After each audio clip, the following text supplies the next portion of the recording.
Hello, Tougaloo family. Hello, Tougaloo family. Can y'all hear me okay? Yes? Okay, I need you all to do me a favor. We're gonna act like we love one another today, okay? My name is Lauren Long. I chair the political science department. If you all would do me a favor and let's squeeze in as much as possible, we would greatly appreciate it.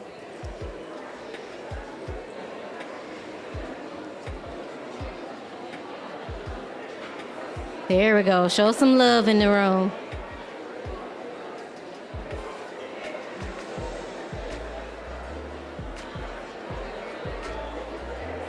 Ladarius.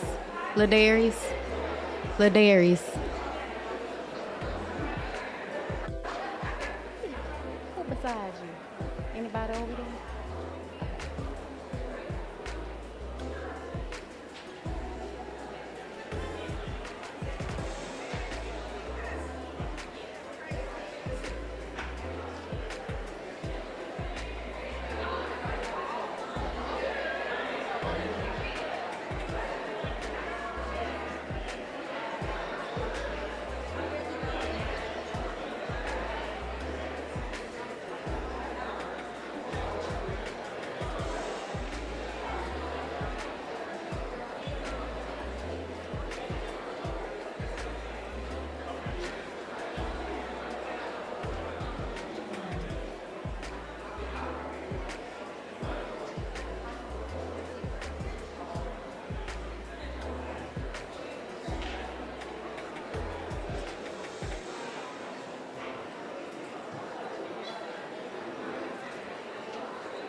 Testing 1 2. Check 1 2 2 2. Check 1 2.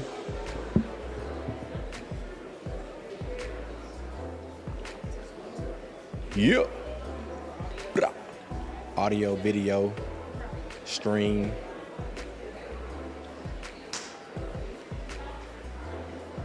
Yo. Check 1 2. Good.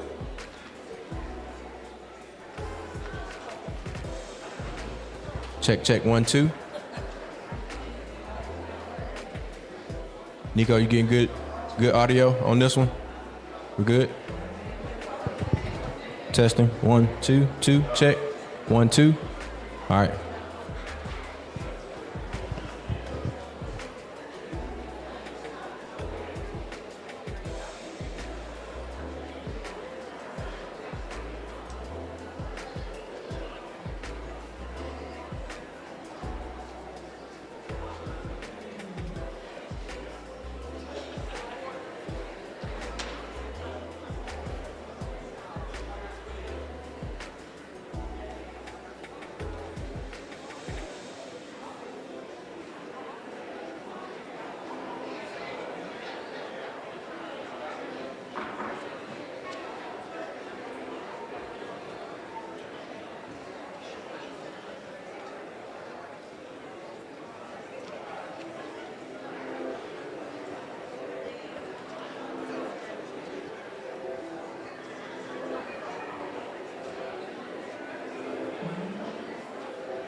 if you want to try it, I could have given it off.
Tougaloo family, hello, hello.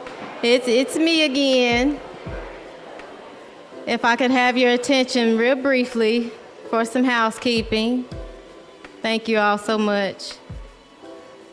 Again, if you don't know what solidarity means, it's gonna be our mission that you learn today. So I ask again if there is any space beside you to please slide as tight as you can to your neighbor. We love you and we hope that you love us, so we're gonna show you all that today. Just slide over as tight as you can for me. We have a few minutes until showtime, so if you all would please check your phones, any type of device, and silence it. If you have any last-minute phone calls to make, or if you need to step out, restroom break, we ask that you please do so at this time so that we can minimize traffic when the show begins. Again, we ask that you silence all phones. The restrooms are downstairs in case you're not familiar with the campus. Silence all phones, please. If you would squeeze as close to your neighbor as you possibly can. Neighbor, please don't bite. Please don't get offended.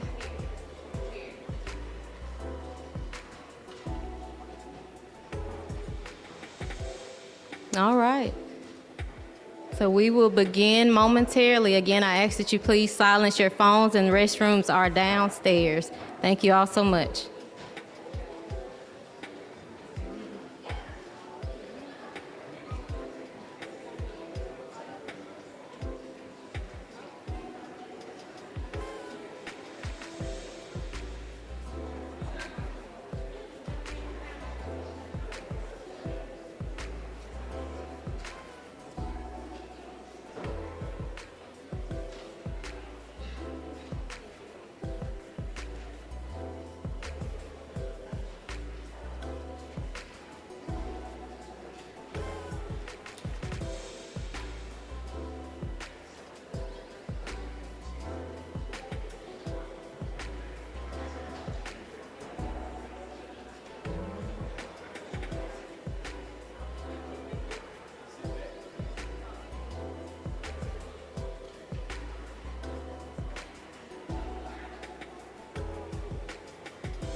Good evening. Can I have your attention, please?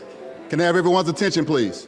There's a white Honda Accord in the back parked in the emergency parking back here with your lights blinking. Can you please come to your car and attend to it immediately? We'd hate for you to be left here with us tonight here at Tougaloo. White Honda Accord in the back.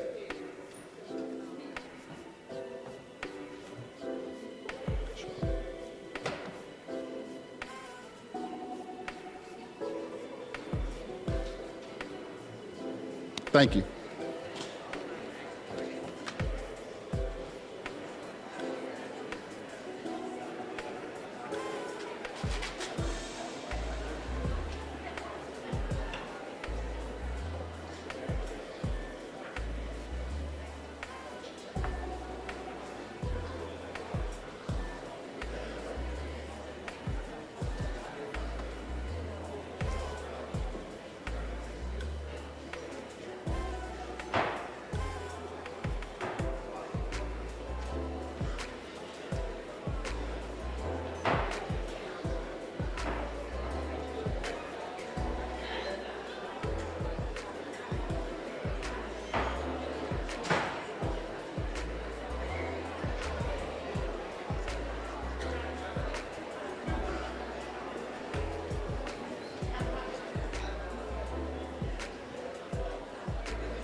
Good evening and welcome to Tougaloo College.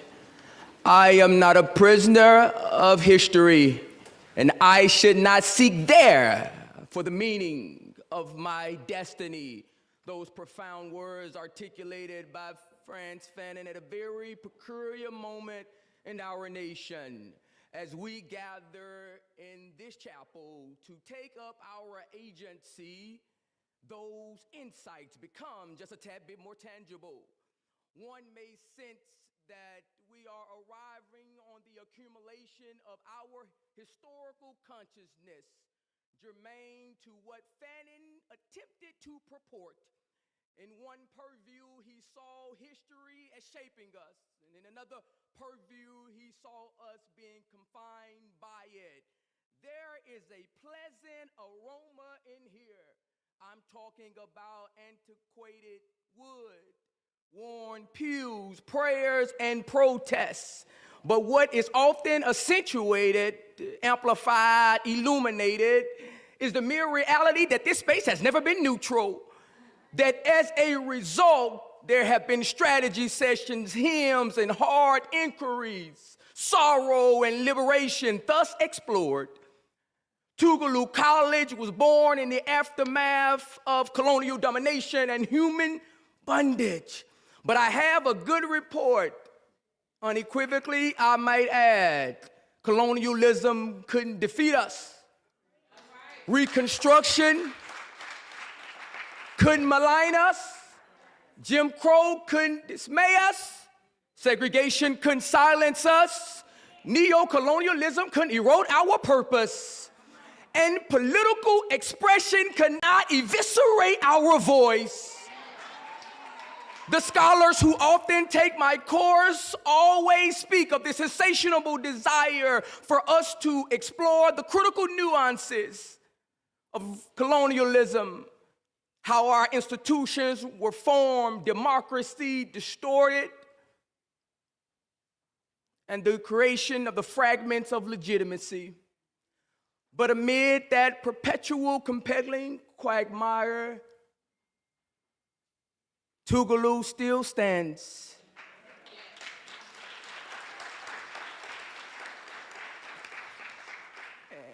Standing at the epicenter of both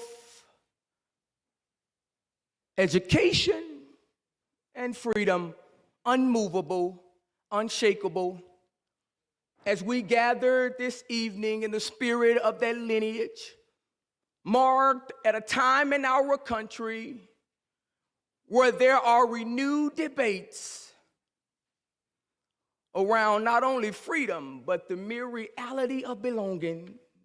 But what endures is Tougaloo College's unyielding commitment to standing on the shoulders of giants and piercing this cloud of oblivion with the force of our collective determination. It is in that spirit that we welcome a scholar whose life and indelible works mirror that rather seamlessly. It is in that same lineage that Professor Davis speaks of the realities that there shouldn't be separation from thought to justice, theory to action, and scholarship to courage. Professor Davis, your voice belongs in these very sacred walls, a chorus of not only educators, but also scholars who saw truth-telling in itself as a mere form of resistance. And so humbly as I know how, operating in a stratosphere I cannot even imagine, I literally want to say thank you. And on behalf of Tougaloo College, the Board of Trustees, President Lee and Cabinet, scholars past and present, and our incredible partnership with Mississippi for a Just World, it is my distinct, profound, and unmitigated honor to welcome you to a campus that has never retreated from its responsibility to history, to humanity, and to our collective future. Welcome to Woodworth Chapel, welcome to Tougaloo College, and welcome home. Thank you.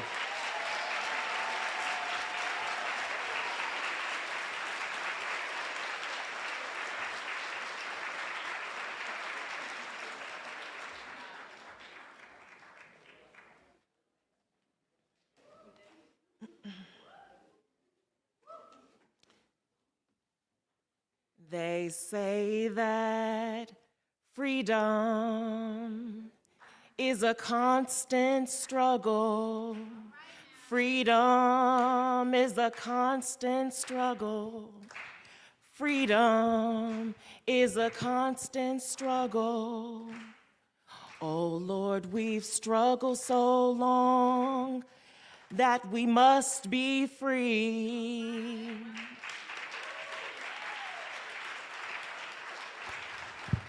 Assalamu alaikum. Peace be upon you all. Good evening. I am Candace Abdul Tawwab, co-founder and executive director of Mississippi for a Just World.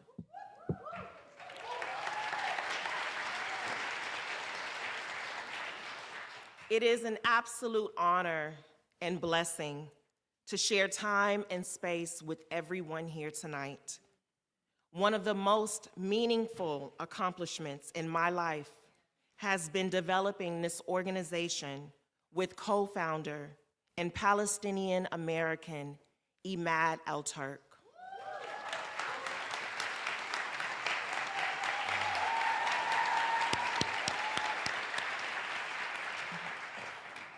Whose vision was not just to liberate his own people, but all oppressed people. He and his wife, Karen Al-Turk, made a commitment to fund and support the work of Mississippi for a Just World.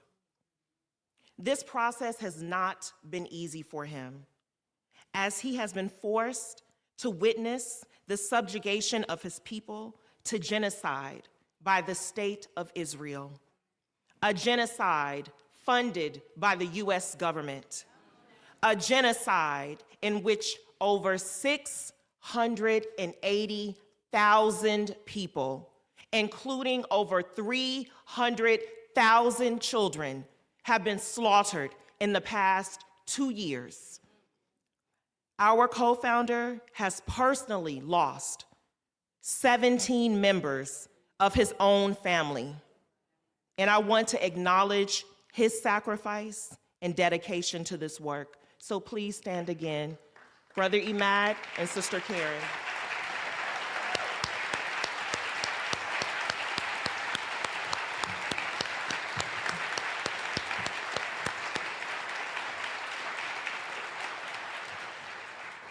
Tonight, we are on the campus of the great Tougaloo College, an institution with a rich legacy of resistance and radical imagination. An institution that was founded by abolitionists, radicals who believed in the liberation of enslaved Africans. An institution that provided a radical work-study program where students received college credit to participate in the protest of the civil rights movement. An institution that nurtured, educated, and trained the Tougaloo Nine, who radically staged a peaceful, non-violent sit-in during a time of state-sanctioned violence for violating segregation laws. Students, like so many of you in this room. Mississippi for a Just World is a human rights advocacy organization rooted intentionally and unapologetically in Mississippi. We honor Mississippi, for it is a womb that birthed resistance, breathed life and to the fight for liberation and raised generations of people who learned through necessity how to survive oppression and transform it into a movement. It is a land that blessed us with ancestors who radically imagine despite their oppressive realities. Ancestors like Medgar Evers, Ashe, Unita Blackwell, Hollis Watkins Muhammad, Fannie Lou Hamer, Ida B. Wells, Vernon Dahmer. They were peaceful, but ready to defend. Our ancestors were radicals. And I know for many, when we hear the word radical, it strikes a nerve. It causes some folks to become uncomfortable. It causes some folks to shut down. But these reactions could be rooted in the concerted efforts of white supremacy to keep us docile, agreeable, passive, complacent, dismissive. Do we know the meaning of radical? Do we understand its significance? The definition of this word means to make a sweeping change to a system, to get to the root in order to dismantle. For so many of us in this room, including myself, we received our very first lessons on what the meaning of radical is by way of the Holy Bible. The countless Sunday school stories of our beloved Jesus, peace be upon him. For he was a radical, revolutionary, liberator for humanity. Do you hear me? It is within the holy book, the Holy Bible, and the Holy Quran where many of us learned that it is our duty to stand for justice against oppression. To truly honor and emulate our ancestors' legacy, we must embrace the word radical unapologetically. For if not for our radical ancestors, we would still be an enslaved people.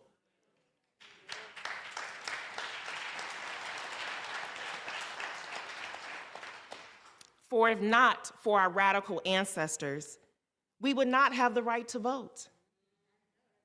For if not for our radical ancestors, we would not have the freedom to challenge inhumane systems.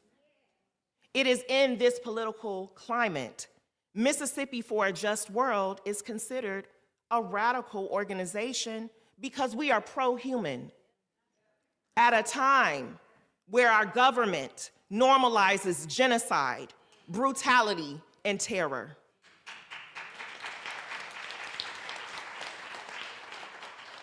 We support the protection of all humanity, no matter who your people are and where they come from.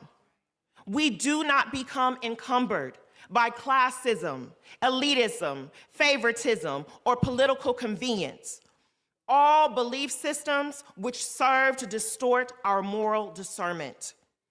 Our goal is to amplify the importance and necessity of international solidarity with our brothers, yes, and sisters in Palestine, Haiti, the Congo, Sudan, Venezuela, all throughout the world, for we know we are stronger together.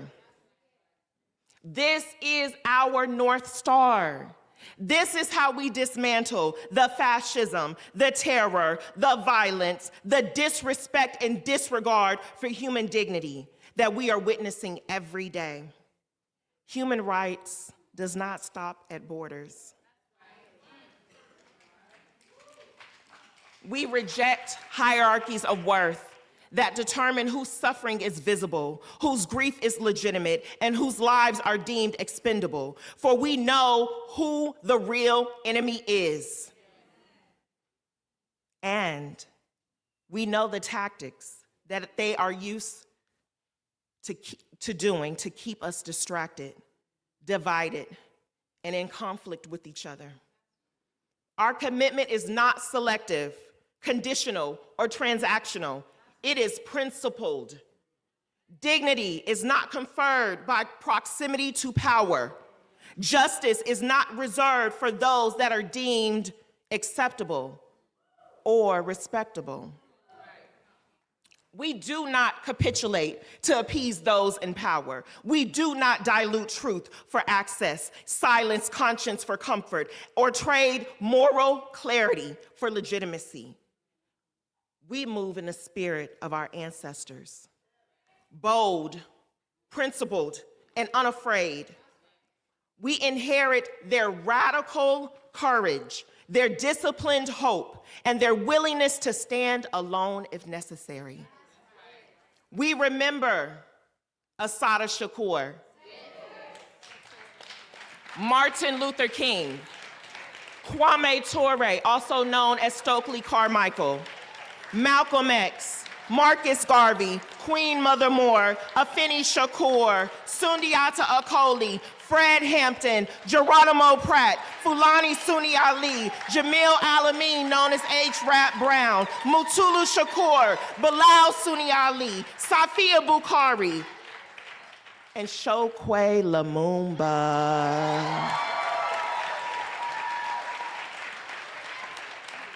And we never forget that these ancestors were once heavily monitored by the US government and deemed terrorist as a way to discredit, disrupt, and destroy their impact. Because they chose to be radical resistors and disruptors of the violent institution of oppression Black folks have been subjected to since our existence in this country.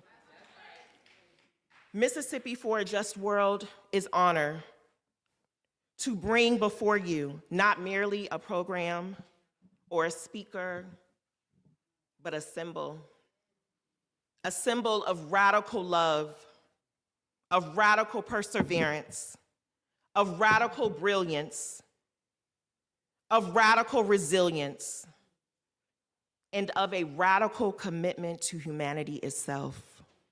What we present this evening is an invitation to see clearly, to feel deeply, and to act courageously. Because the world we are fighting for requires nothing less. Family, I implore you to embrace fundamental change, to embrace the deep elements of our shared history, the strong convictions of the prophets of Scripture. I implore you to embrace your radical spirit, for it is the only way we will win in the name of humanity. Thank you. Free the land, free Palestine, free Congo, free Sudan. Thank you.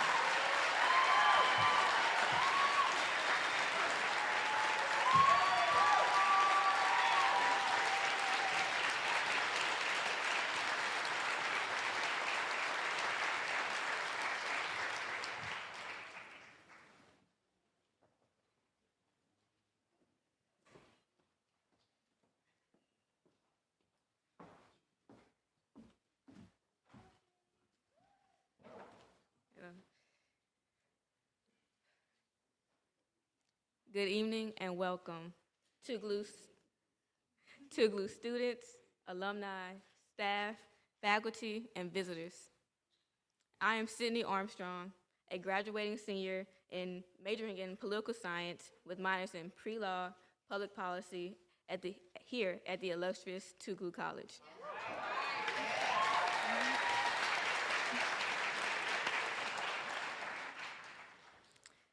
I'm glad to see faces I know and some I don't in the crowd tonight. This means we all know the importance of being here tonight. If you aren't sure of the importance of being here tonight, hopefully you'll be more enlightened by the words of our speaker, Professor Angela Davis.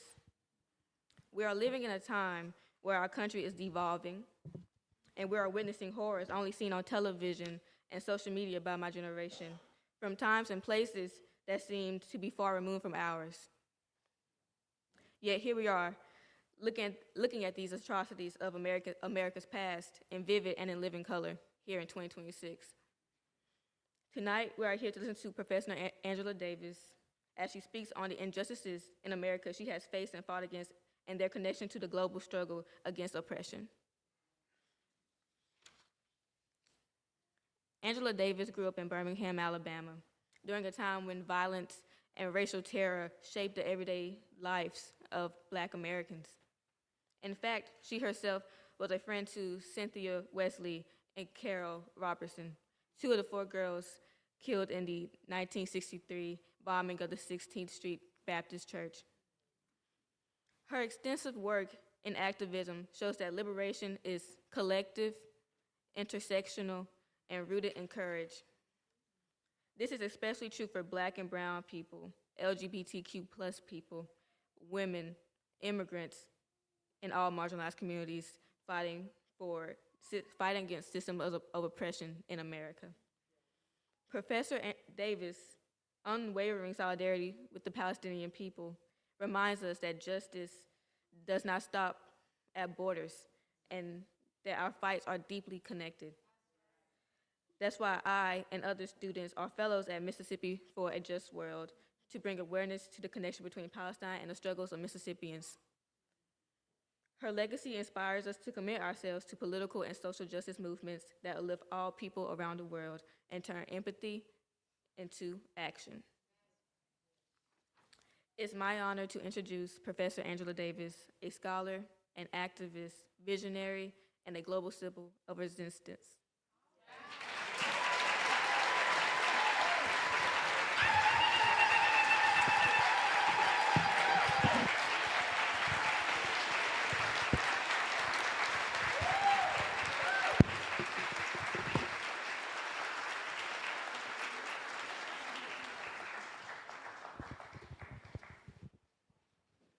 Tougaloo, good evening.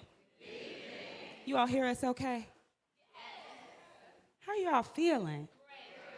Yeah, how am I? Thank you. I'm doing well. How are you, Professor Davis?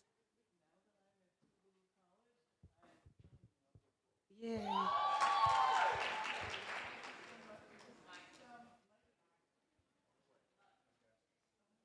Help is on the way.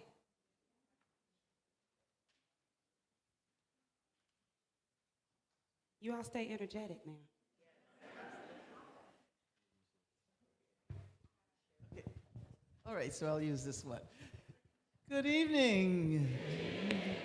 As I was saying, now that I am finally here again at Tougaloo College, I'm feeling wonderful. And thank you so much for the phenomenal introduction, and thanks to all of the speakers before. I should say, may I say a few words before we enter into You may our do whatever you like. I spoke in this chapel some 10 years ago, in 2015, right? And I still have very vivid memories of that moment. It's been, it's inspired me over the years. I actually remember that there was a phenomenal a vocalist, an opera singer. Your daughter. Yeah, you know, I still hear her voice in my memory, and I go back to that moment.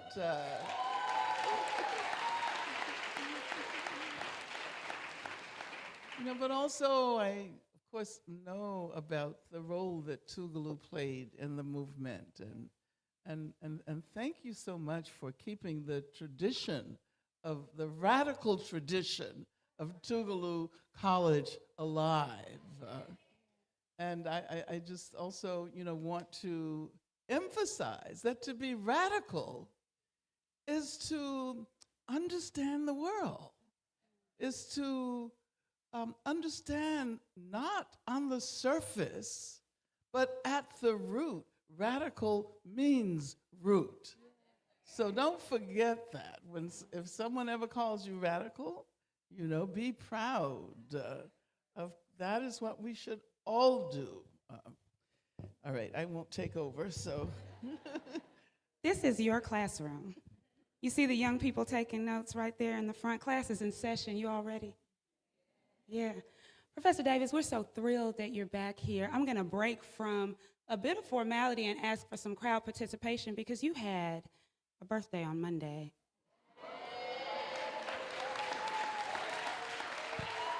So on the count of 3, happy birthday, Professor Davis. 1, 2, this is collective, y'all.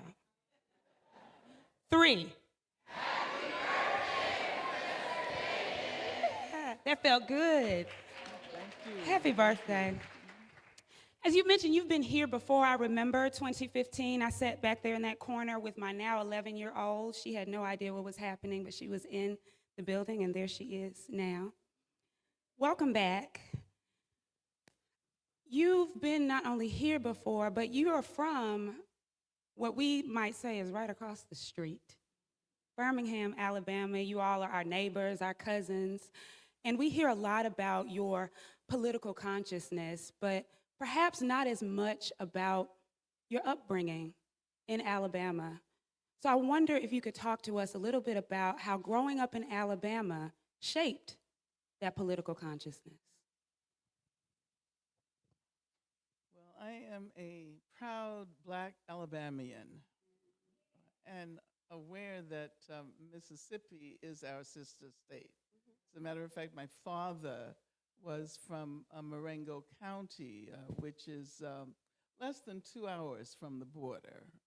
And my mother was also from deep in the country, a place called Sylacauga. So I grew up with that sense of history.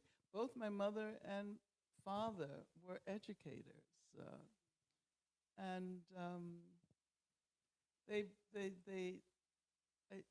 It took me a while to realize that I was following in their footsteps when I became a teacher.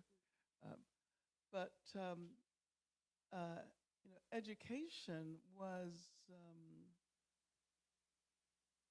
absolutely central to the shaping of their identities. And my father didn't last very long as a school teacher because he had a family with 4 kids, and so he bought a gas station and had the only Black gas station in Birmingham for a very long time. Almost everybody during that era knew my father because that's the only place where they could get gas. Safely, as well. But to abbreviate a very long and complicated story, I not only learned what it meant to identify as an advocate of struggle, but I learned that struggle always had to be collective. I grew up not so much thinking of myself as an individual who had to try to outshine all of the other individuals in my midst, but someone who had to contribute. Whether or not those contributions were actually recognized. I also had the good fortune to be in contact with socialists, communists, when I was a very young child, because Black members of the Communist Party traveled from New York to Alabama and other parts of the South. As a matter of fact, many people are not aware of the fact that Black communists helped to do work in the South that paved the way for the emergence of the civil rights movement. They organized tenant farmers and workers in the mine. You know, Birmingham is the industrial center. Birmingham, as a matter of fact, used to be called Johannesburg of the South, America's Johannesburg, because of the steel industry. And so that's when I first learned about the importance of solidarity with South Africa. I learned that if we were going to succeed in moving forward in the struggle against racism, we also had to stand up for workers' rights. I would like to say that I realized then what a vibrant movement for gender justice there was. But I had to find out about that later. But it did exist. It did exist. And we know that many activists were involved in campaigns against sexual violence directed against Black women during that period. Anyway, you know, and it's so I rich. can tell you a lot, but when I reflect on my background, I feel so thankful that you know, despite the regimes of segregation, I think I grew up in the best possible place for me and for struggles. I'm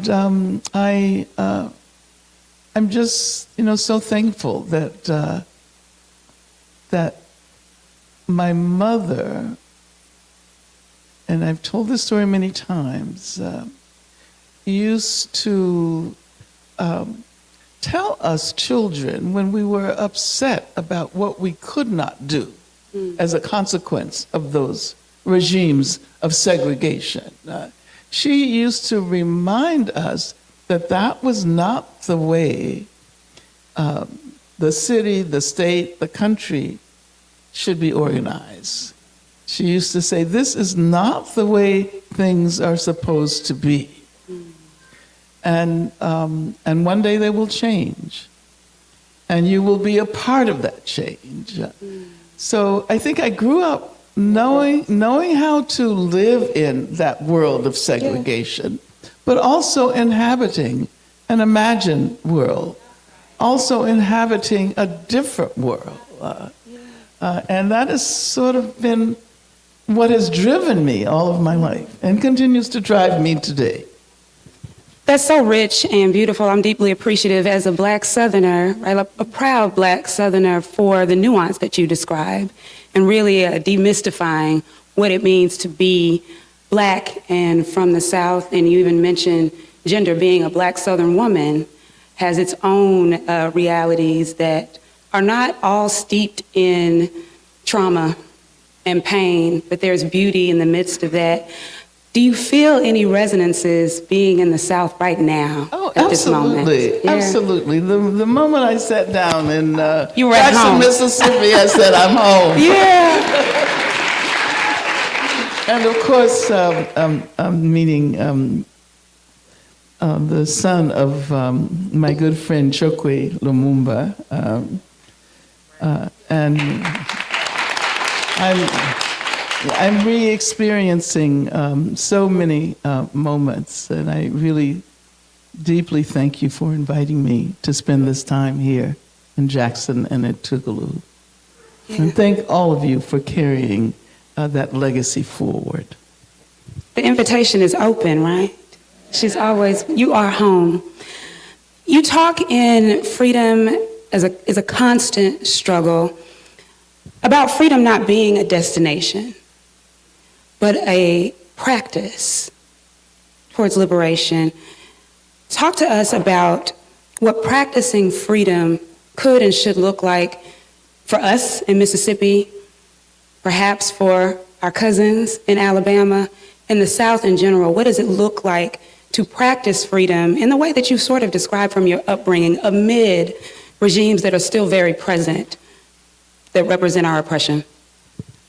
Well, first of all, I'm so happy that this event is sponsored by Mississippi for a Just World.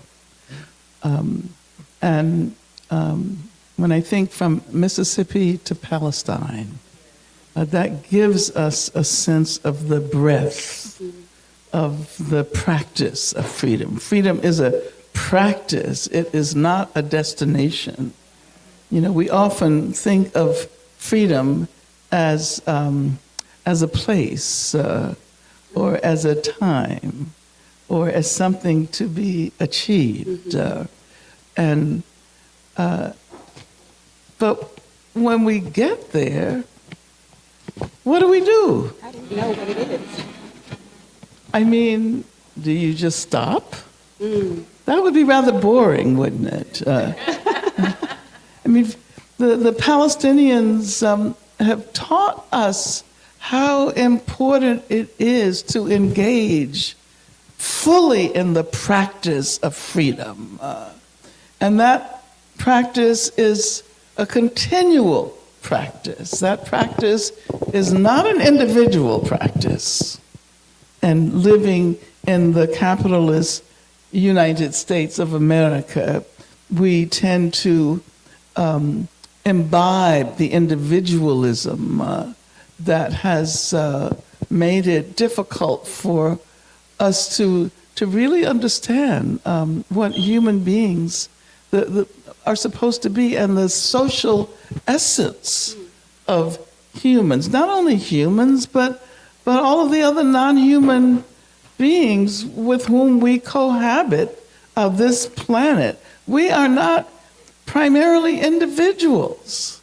We are social beings, which is not to say that we have no individuality, because there are so many beautiful individual ways of engaging in the practice of freedom. So to be opposed to individualism is also to embrace individuality. And let's remember that dialectic. And so I would say, yes, as the Palestinians have taught us, freedom is a collective practice. It is a practice that is not to be engaged in only for the sake of achieving a particular goal at a particular moment. It is a practice that continually broadens itself, that multiplies itself, that has to be taken up by others in order to fulfill itself. I often mention a conversation I had with a Palestinian man who was a shopkeeper when I visited Palestine some years ago. I was on the West Bank and was talking to this man who told me that as long as there was a single olive tree left in Palestine, he and his people would continue to engage in the struggle for freedom. And I have never forgotten that. But to summarize, let's remember that freedom is not a goal. We often think of it as a goal. And as Nelson Mandela pointed out, on that long walk to freedom, you think you may have arrived, but when you look ahead, you see new vistas. And finally, I think I would say that in the process of engaging in that freedom practice, we acquire more awareness and knowledge of the very nature of freedom.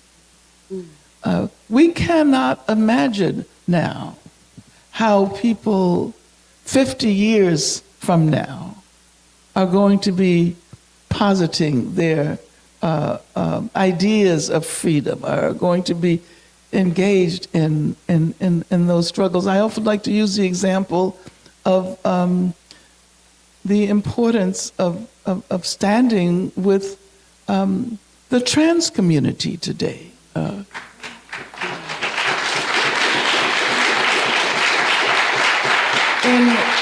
In 1964, during Mississippi Freedom Summer, we probably could not have imagined how important it would be during this period, how important it would be to stand with trans people, how significant a dimension of freedom that is. And so I think we will continue to broaden our sense of the nature of freedom. And that can only happen if we are engaging in the collective practice of freedom. That's all right to participate.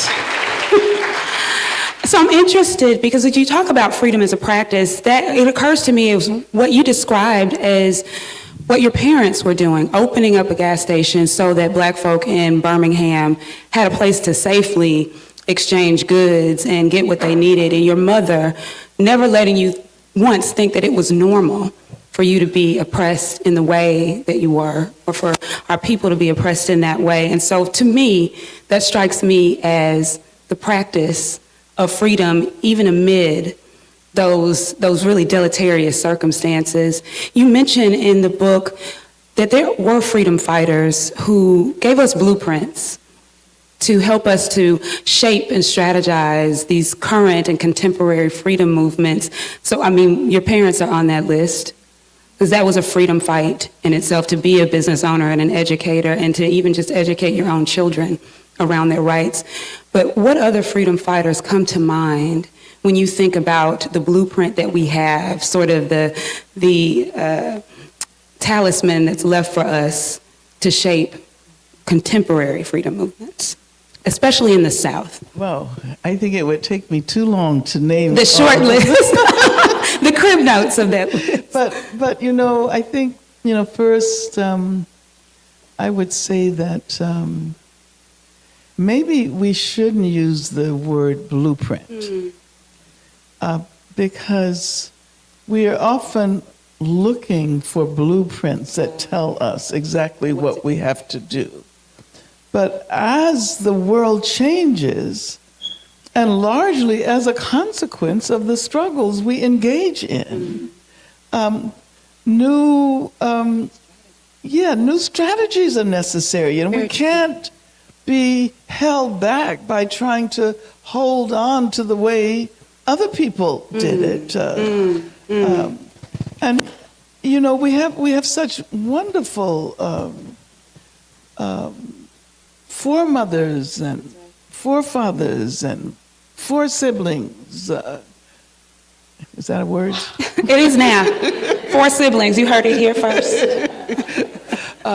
Who have inspired us and who have taught us. So I like to think about learning from and being inspired by, all of those who came before us. And Mississippi has a long, long line of ancestors. But I also, as an elder myself, and it's kind of hard when you're young to imagine yourself becoming an elder, right? And even when you're old, it's kind of hard to imagine yourself being an elder. Although that is the goal. We want to make it to elderhood. But to remember that we learn from those who came before us. We learned from Fannie Lou Hamer, who told us that nobody is free unless everyone is free. And we learn from Medgar Evers, and we learn from Martin Luther King. We learn from so many people. But we also have to learn from those who are still here. That's right. That's right. We also have to learn from those who are fighting for their future. So that means we have to learn from the young, as well as the elders and the ancestors. And I'll tell you that as a young activist myself, I remember really being put off by people who would talk, well, what does the youth want to do? Or we should figure out what the youth is going to do in this. And then there were those who asked us questions and asked us how we saw this particular struggle, or how we would what our analysis be, and who took us seriously. And I remember as a very young activist thinking, that's the kind of old person I want to be. I don't want to be the kind of old person who tells young people what they should be thinking and what they should be doing, and that they should be doing it the way we did it when we were their age. I want to be the kind of old person who learns how to think as a consequence of the new radical imaginations of young people. So I love that. Yeah. But there are fewer limits. They've not seen as much, so they imagine perhaps even more broadly. And what freedom movement can we point to where young people weren't at the forefront? Every freedom movement. Globally. Every freedom movement. Globally. And I love that the young people are here. Y'all are going to go to class tomorrow and just disrupt, right? We apologize. No, we don't. No, we didn't say that. I speak for myself. So you brought up the shop owner that you met in Palestine, and you often talk about understanding local struggle as a part of global movements, that we don't struggle in a vacuum, and that we have to have a clear understanding and context for the way our struggles are often mirrored globally. And so to me, and you sharing that story, I heard humanity, right? You met a person making a living, trying to survive. And I wonder, for these young people who we are charging to speak up and to teach us and to guide and lead in all of these other ways, how do we also, or what is your advice for them connecting the local struggles here in Jackson, here in Mississippi, in the regional South, to global movements and global struggles across the continent of Africa, in Palestine, in Haiti? How do they make that connection as they step up and speak up? Well, sometimes I think it's really important to use our imagination. As a matter of fact, I think that should be one of the primary roles of education. Children should learn how to discover and rely on their imagination. They should learn what it means to imagine that which one cannot necessarily see before one's eyes.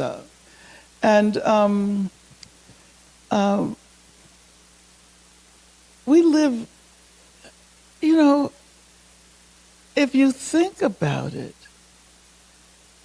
we're living on this tiny little speck of a planet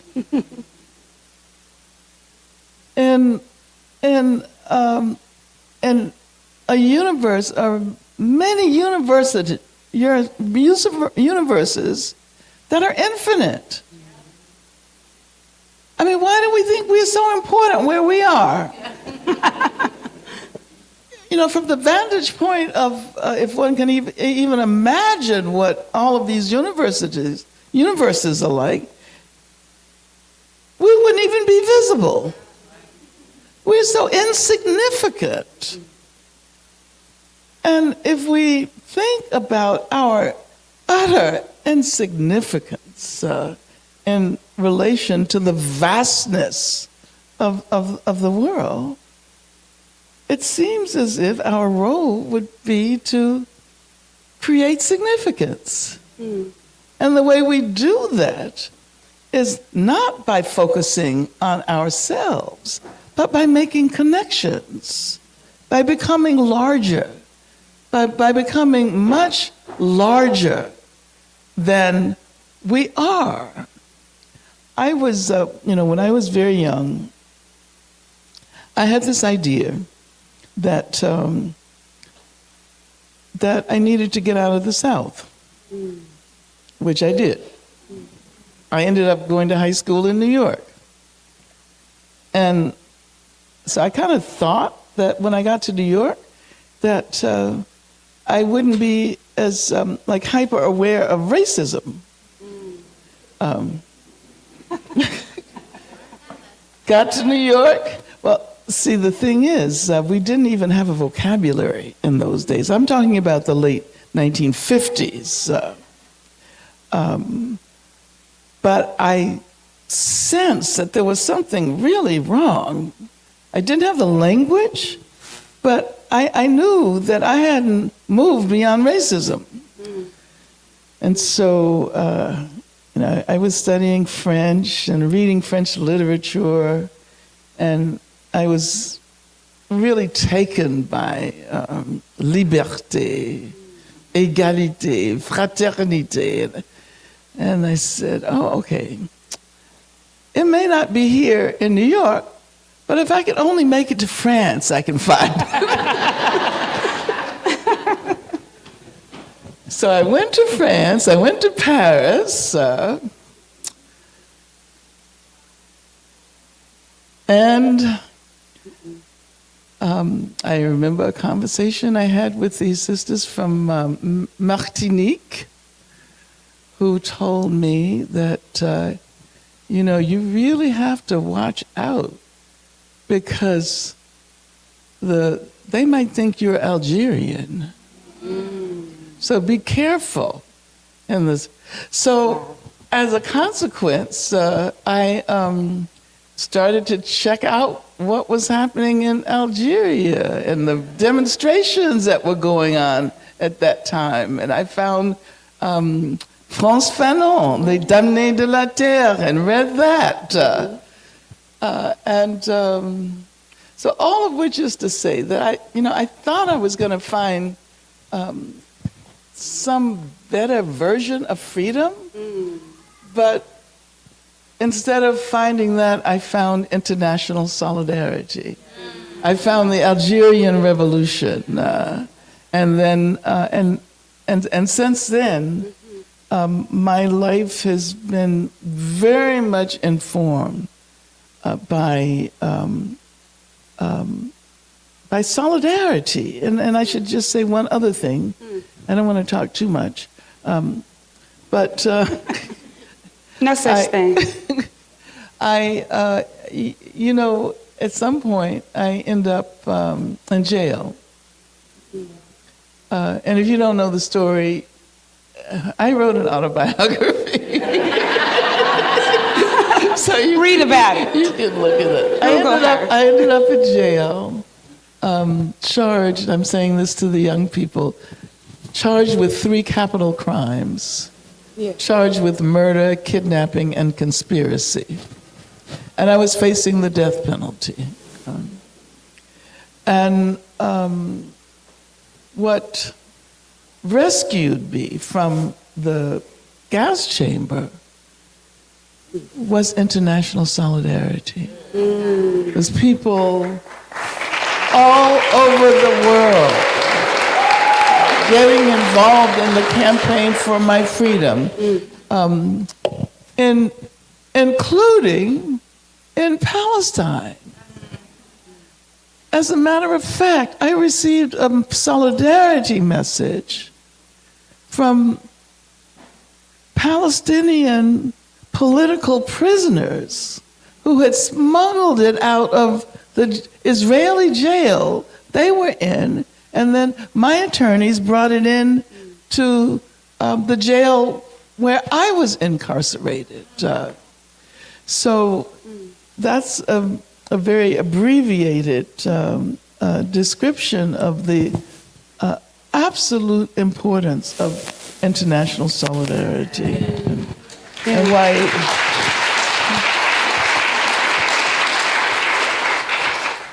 And would you say, or is there more that would define what meaningful solidarity looks like, especially considering the things that seemingly divide us, right? Social position and multiple identities in different spaces. What does meaningful solidarity look like?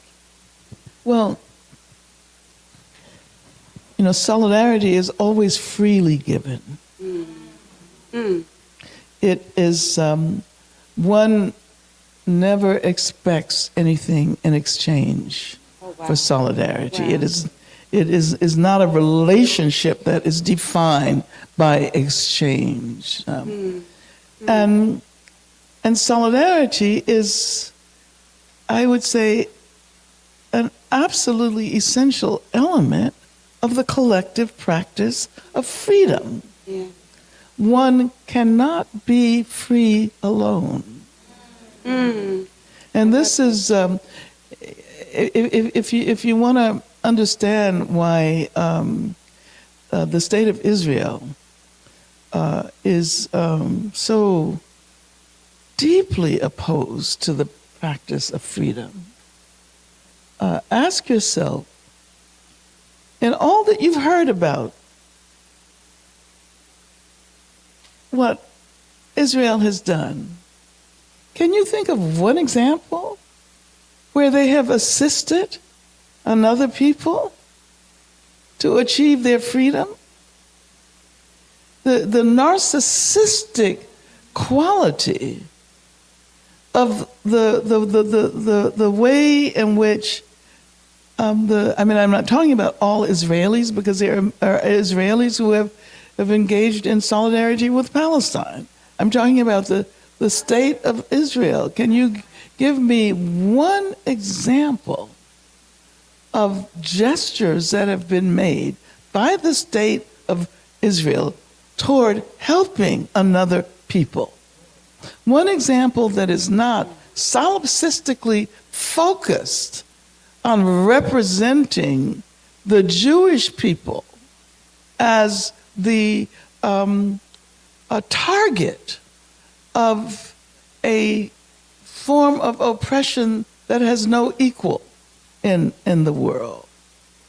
When you begin to play those oppression Olympics, when you begin to talk about you're the most oppressed, your people are the most oppressed in the world, then that means you don't really understand the nature of freedom.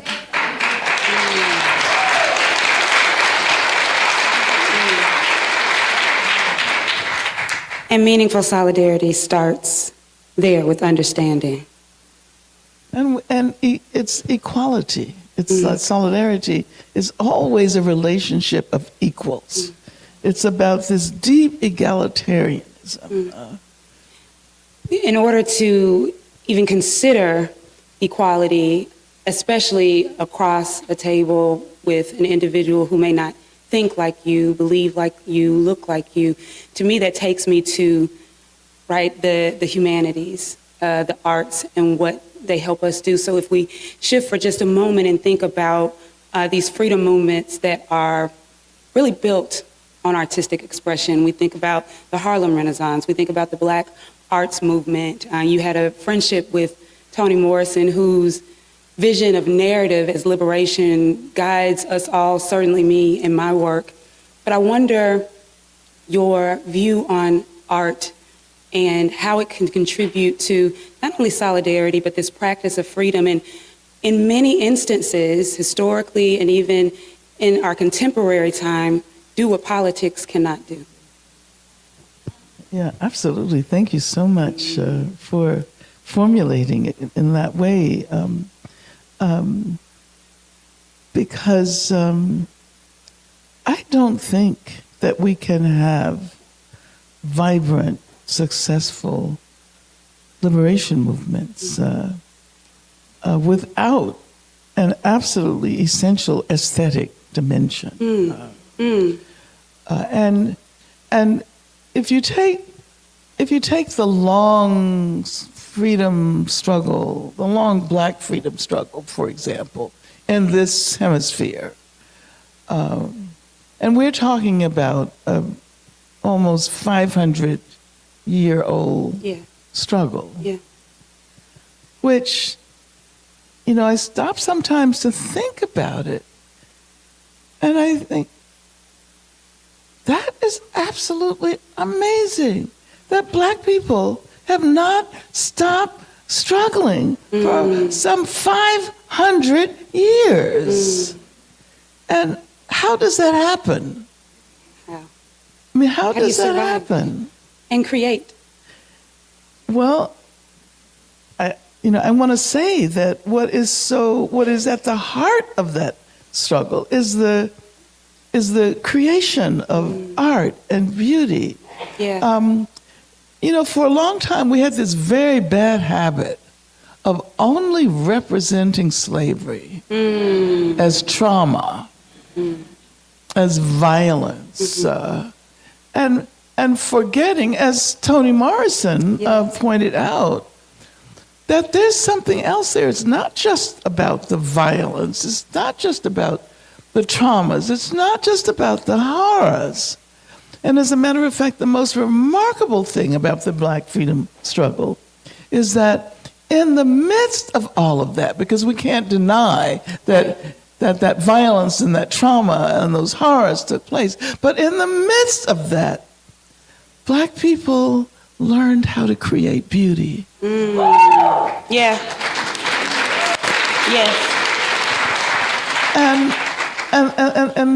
And that is why we've been able to sustain ourselves for so long. When you think about it, I don't think that there is a human community on the planet that has not been touched by Black music. That's right. Touched and grooved by Black music. Exactly. That's brilliant, and I think such a poignant way of balancing how we practice freedom and that not be predicated on what someone is allowing us to do or giving us. I have a question from the audience, and I have another question. Now, what do we have time for? Both. Great. Okay. So we are sitting in a room. I'm heartened by this audience tonight because as we scan the crowd, you all look like everything that we are. You look like the Mississippi that perhaps people never see when they turn on their television. Yeah.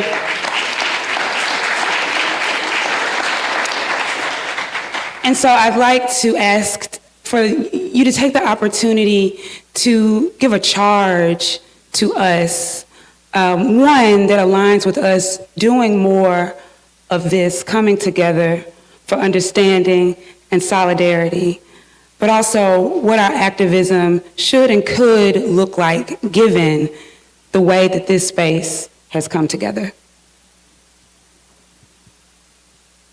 Do you want me to? Okay. Please. I'm looking out at the audience. I know, it's breathtaking. It really is. It's breathtaking.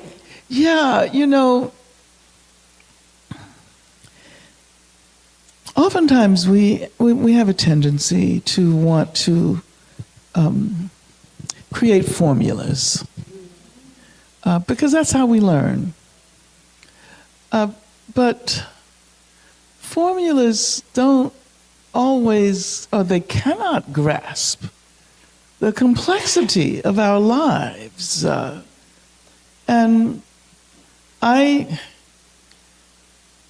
believe that our activism has to look like us. Yeah, that's right. In our phenomenal individuality. It can't just be one thing. That's right. It has to come from your hearts. And the older I've gotten, and I turned 82 the other day.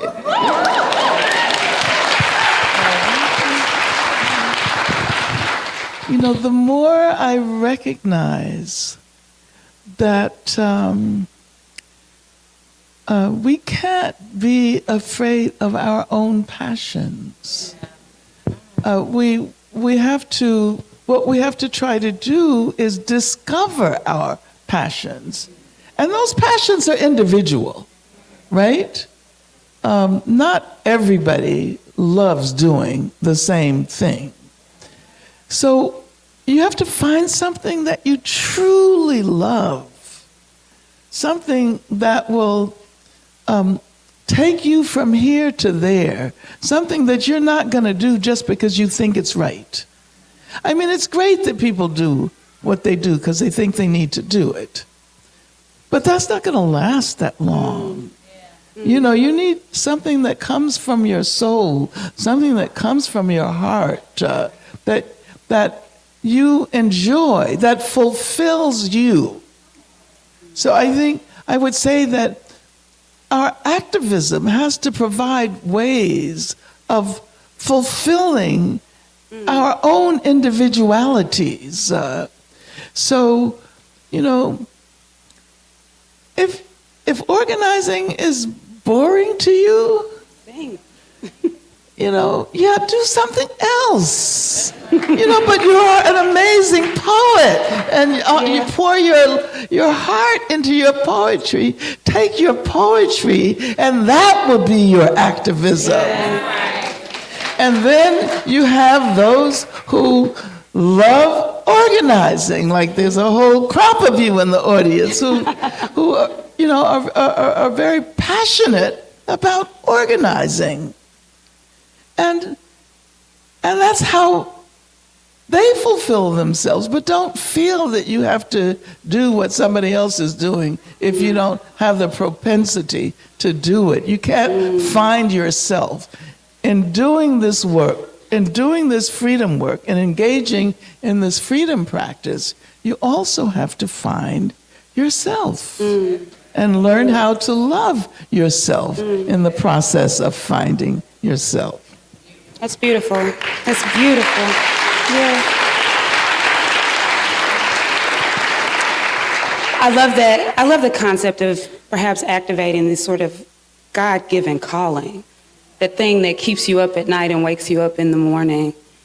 And how boring would it be if all of us were doing the same thing? Something would go unchecked. I have an audience question submitted by Dr. Shauna Tillman. Dr. Tillman, are you with us? Okay, you all tell her we asked her question if you know her. Oh, great. You're going to tell her. Text her right now. Okay. So Dr. Tillman, she contextualizes her question talking about historically how Black women have sustained, maintained, led, been at the center of so many freedom movements, however, still pushed to the margins by sexism and status quo. And as I ask this, I'm even thinking about how you shared your mother's activism across whatever table that was in whatever room of your home that was activism. But Dr. Tillman wants to know what it looks like to practice movement leadership that truly centers Black women's care, safety, and political imagination. Great question.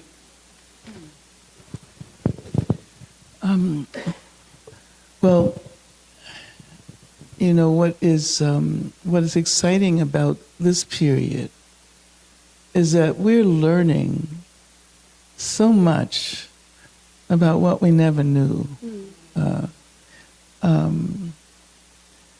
As someone who came to political maturity during the 1960s, I was, you know, very much influenced by the you know, what you might call the masculinism of the struggle, because we didn't even have a discourse, a language that allowed us to insert ourselves as Black women into the struggle. The language of struggle was about freeing the Black man, and of course, in a lot of ways, it was the black women who were out there engaging in the struggle to free the black man even more so than, I mean, many people aren't aware of the fact that the Black Panther Party was a majority female organization. 2/3 of the membership of the Black Panther Party all over the country consisted of women. Did you know that? But the discourse was a masculinist discourse. And I think it's important for people, regardless of their gender, to recognize the impact of discourse. It's not about who you are, it's about how you're taught to think and how you're taught to perceive. And so we were all taught to perceive the world in masculinist terms. And this is why this is such an amazing era for young men and women, because they are now recognizing that all of these things are not etched in stone, they're ideological, and they can change. So, I would say that this is precisely the moment. We haven't solved the problems. There's a lot of sexism, heteropatriarchy is another word that we use, right? That continues to exist. But more and more people of all genders are recognizing the ideological nature of all of this, and that it can change, and that it is not going to define the future of our world. And so that means it's as hard as things are, it's a much more propitious space for young black women. And it's up to those of us who are older to mentor our young sisters, because it's important that you know how it used to be. And see, that's the thing about history. Once you realize that changes have happened, that imagination grows. The imagination grows, and you realize that nothing has to remain the way it is.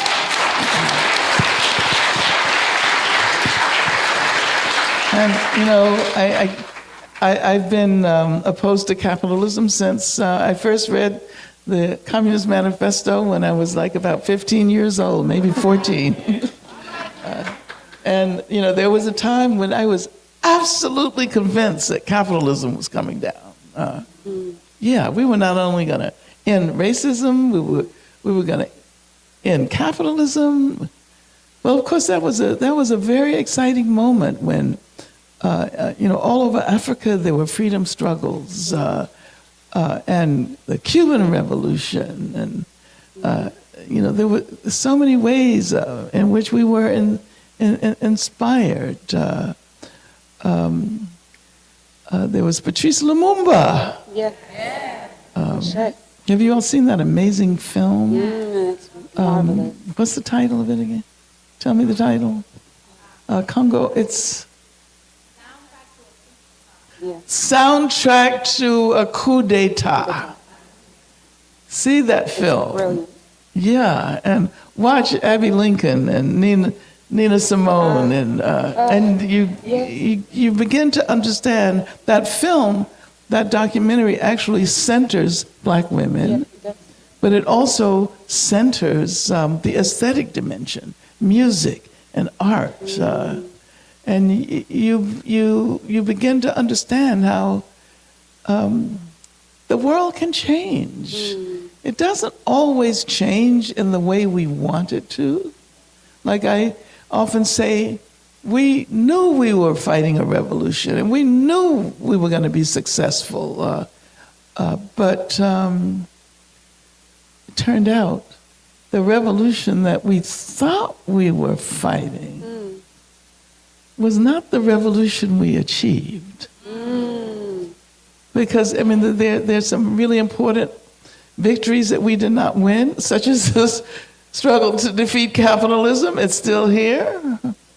But then on the other hand, when you look at how the world has changed so substantively, and how we're able to think very differently from what was possible in those days. I mean, how we can imagine Mississippi to Palestine. You know, if someone had told me in the 1960s when I first became involved in Palestine solidarity that there would be, you know, an organization in Mississippi that takes up the Palestinian cause, that would have been absolutely unimaginable. But now it is imaginable. And Palestinian freedom is imaginable. And the freedom of the people in Haiti and Congo.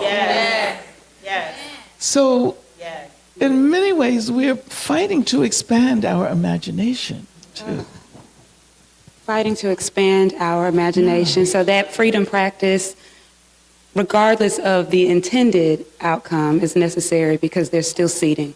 There's still an outcome to be had that's necessary. Yeah, and I think we have to expand our sense of what is possible to include that which is imaginable, because that's substantive, that's real. That which is imaginable. And not just assume that there is going to be a concrete victory over a government overturn, or, you know, whatever, that is going to be what we're fighting for. We're fighting to expand the possibilities not only of the human, but of all of those that inhabit this planet.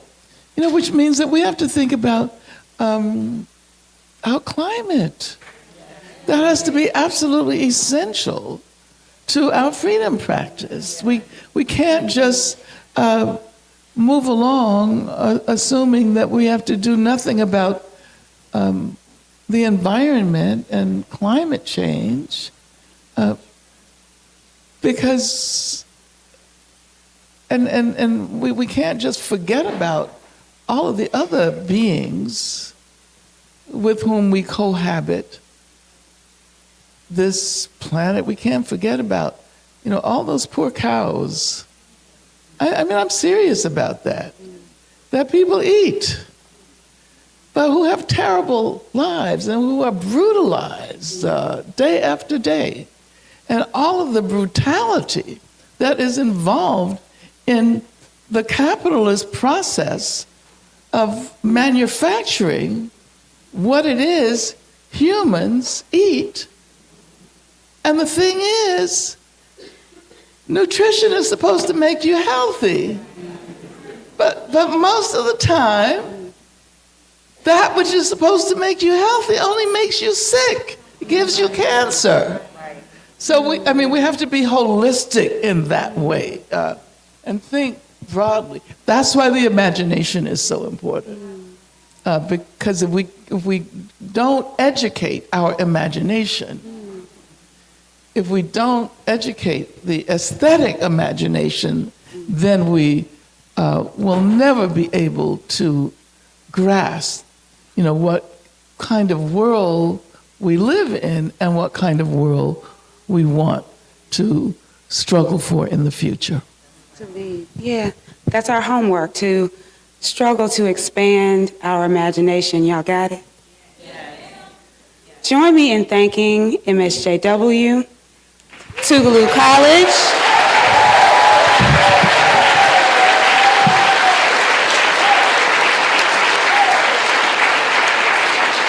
I want you to save some energy for yourself. Thank yourselves for curating such a beautifully diverse and powerful room. That's all y'all got for yourselves? All right. And please, a collective, audible hug for our dear sister, Professor Angela Davis.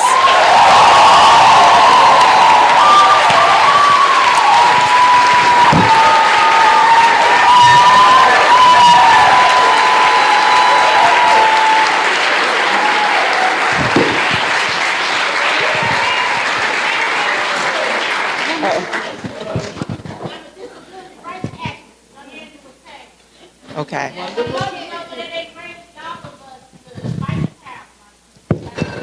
Thank you. Thank you. We're not done just yet. Excuse me, this is a woman here whose name is Angela Taylor. Angela Y. What does the Y stand for? No, that's fine. We got plenty of similarities. Okay, she's from Alabama, and she's a disability rights activist.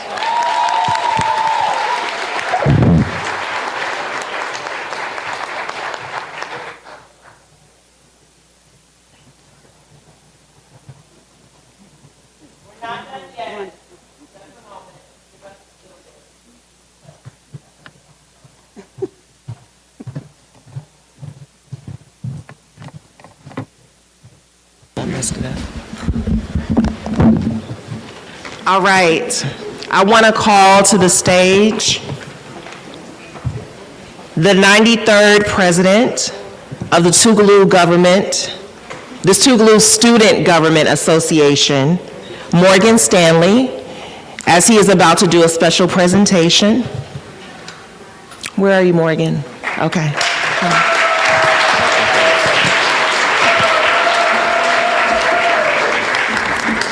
Good afternoon. Oh, I'm sorry. It is my honor and my distinct pleasure to present this award of excellence in social justice. In profound recognition of a lifetime devoted to justice, liberation, and a fearless pursuit of truth. Through revolutionary scholarship, courageous activism, and unwavering moral clarity, Dr. Davis has transformed global conversations on civil rights, abolition, gender equity, and human dignity. Her legacy stands as a testament to power of resistance, the necessity of hope, and enduring strength of collective action.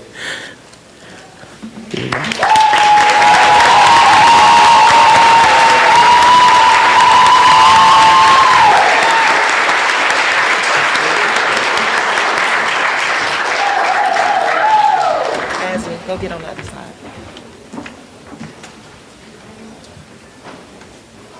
Here we go, 1, 2, 3, 4, 1, 2, and 3.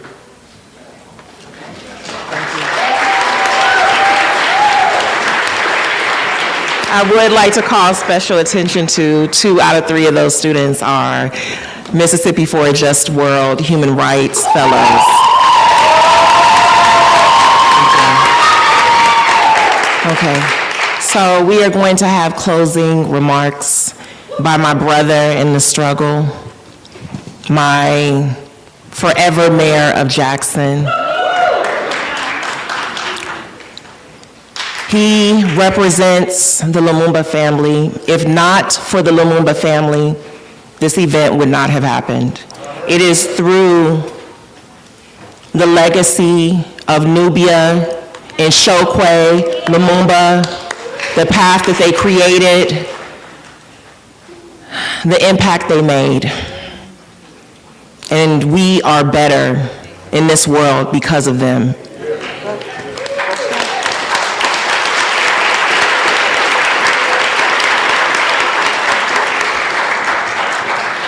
Attorney Chokwe Antar Lumumba also serves as my legal chief, my chief strategist at Mississippi for a Just World. So he moves this work And I'm just very, very blessed to have him as my brother.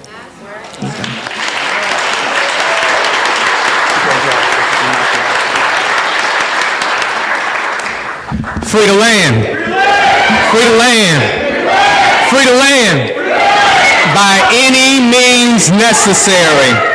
Listen, give our sister, Professor Angela Davis, another round of applause.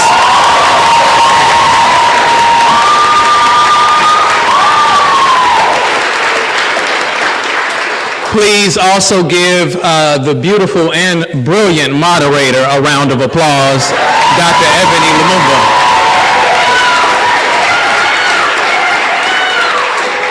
And while you're doing it, I know that we've done this a few times. Again, please, please give Mississippi for a Just World a round of applause.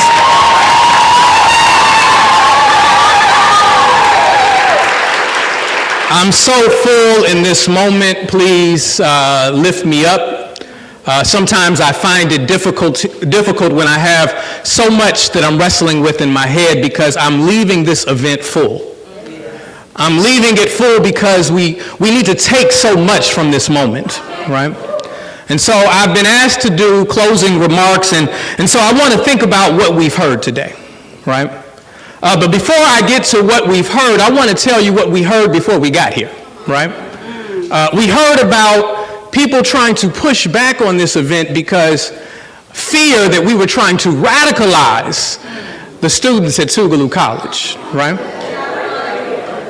First, they must don't know who Tougaloo College students are, right?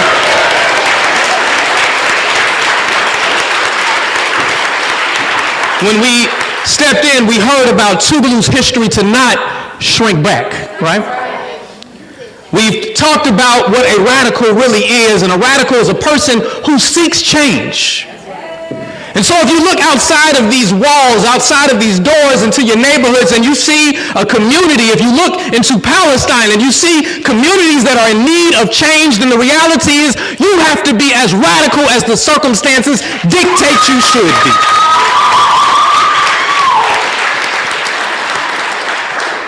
We're grateful that our sister Angela Davis was bold enough to tell us of her experiences and her influences and also the threats on her life. Yeah. These distractions that my sister Candace talked about, that we have to be prepared for.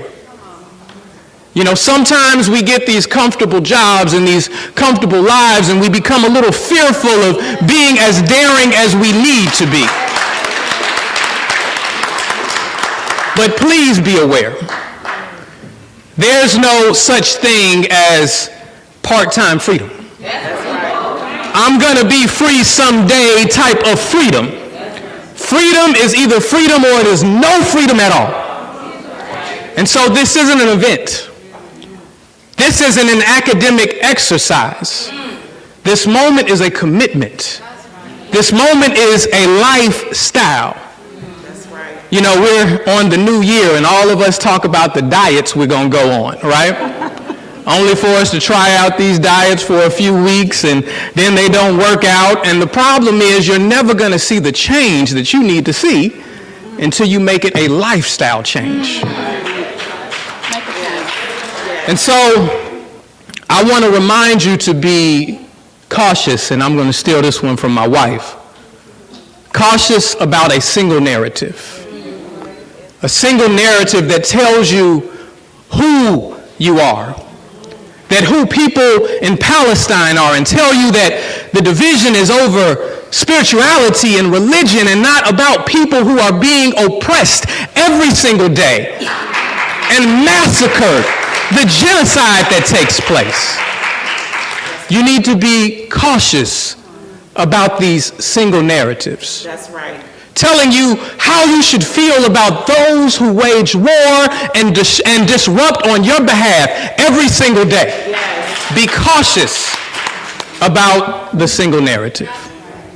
And so I'm going to ask you to do something. I'm going to pull out the Baptist preacher that I don't know where it is, but it must be somewhere in my family, right?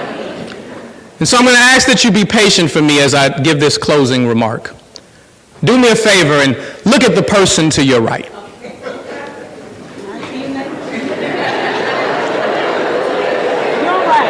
Your right. You know where your right is, right? Now, okay, stay with me. Stay with me. Look to the person on your left, right? Now, the person that you just looked at, right? They look like good people, don't they? Speak up. They sitting right next to you. They look like good people, right? Right? Now, what if I told you? What if I told you that the person you just looked at, before we walked into this chapel today, as I was getting out of my car, they hit me over the head and took my wallet? Would that change the way that you look at them?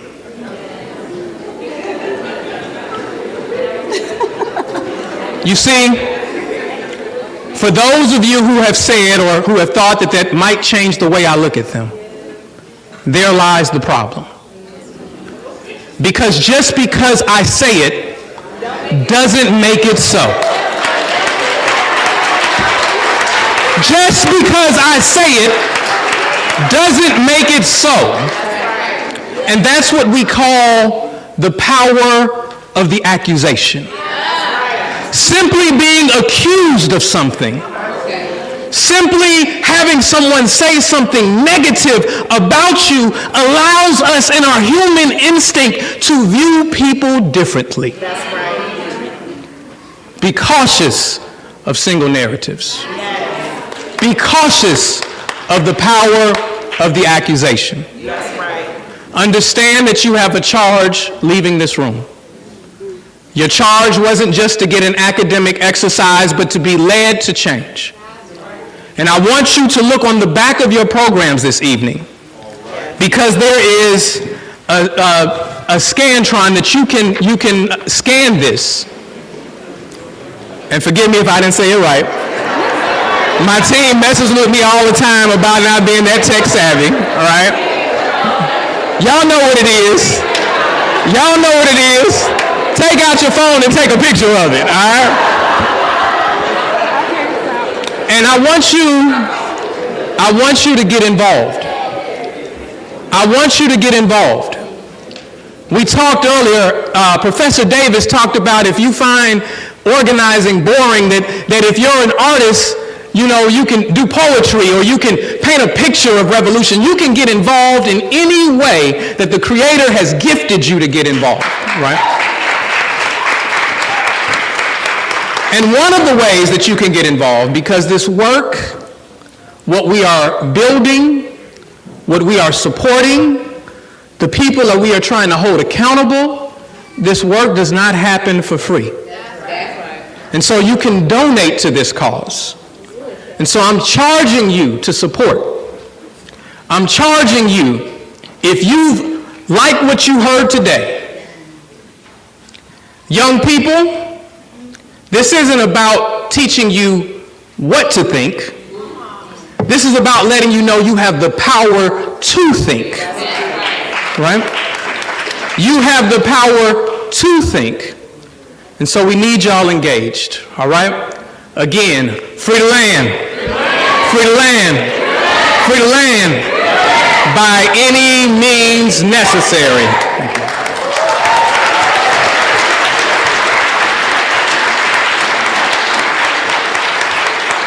Okay, assalamu alaikum. Everyone go in peace. Thank you. Thank you for coming out.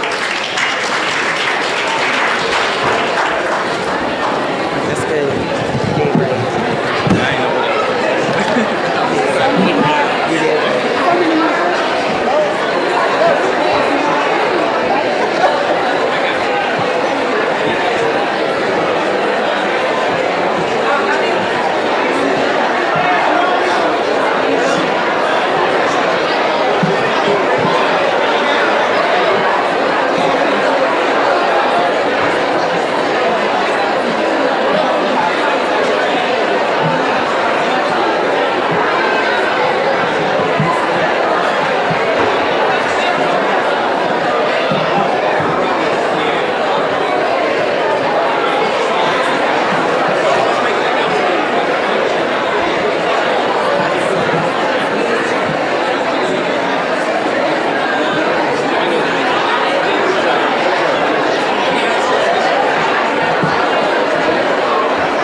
Okay, at this time, we're going to let Professor Davis take a break. She needs to take a radical break right now. So let's go ahead and head on out. Let's get to our destinations.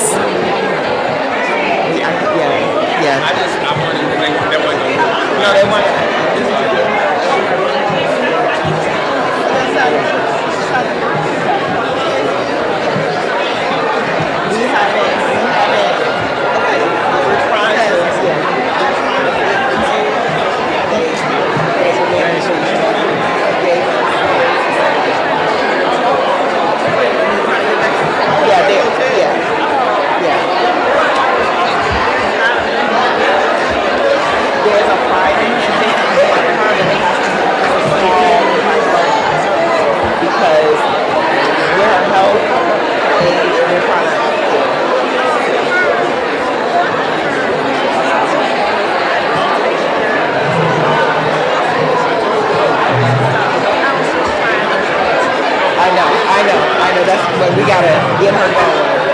Yeah, we gotta get her going. I need you to go get my purse. Down there is next to Professor Liner on the floor. Okay.